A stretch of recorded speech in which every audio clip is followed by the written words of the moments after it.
Moneta soziala trukerako erabiliko den zerbait da. Komunitate baten barruan tokiko merkataritza dinamizatu eta lekuko baliabideak optimizatuko dituena. Moneta sozialak tokiko ekonomia bultzatzen du, tokiko kontsumoa eta produkzioa azkartuz. Herritarren parte hartzea eta tokiko ekonomiarekiko konpromisoa bultzatuz. Munduan zehar, herri eta hiri asko dira arrakastaz neurri hau bizi dutenak. Ba al dakizu oinatin sortutako diruaren ehuneko handi bat kanpoan gastatzen dugula? Horregatik txantxia sortu dugu, herriko kontsumoa fidelizatzeko eta oinatiko herritarren gastu ihesa murrizteko. Baina zer da txantxia?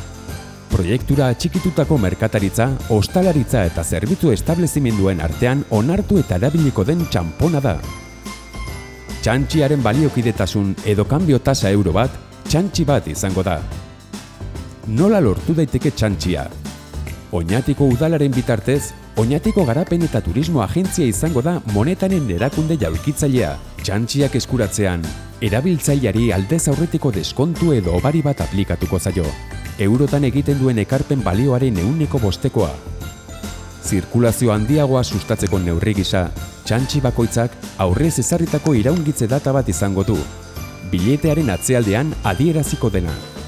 Urtean 4 iraungitze data ezarriko dira, bat 3 hilabete bakoitzeko.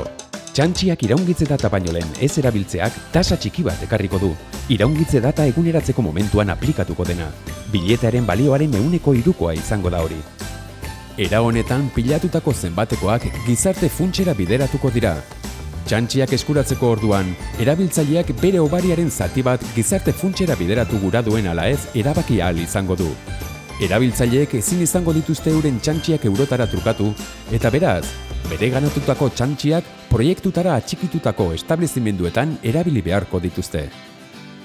Establezimenduek nahi duten unean aldatu ahal izango dituzte euren txantxiak euroen truke. Truke horretan, txantxien balore globalaren 3% tasa edo deskontua aplikatuko zaie. Soberakin hau, gizarte funtsa sortzera eta sistema mantentzera xedatuko da. Horregatik beharrezkoa ikusten dugu, Oñatiko herritarrak, nahiz enpresak, tokikoa denarekiko konpromisora gerturatzea eta ikusgarri egitea Oñati biziago bat eginez. Gure ingurua aldatuz, mundua aldatu dezakegulako.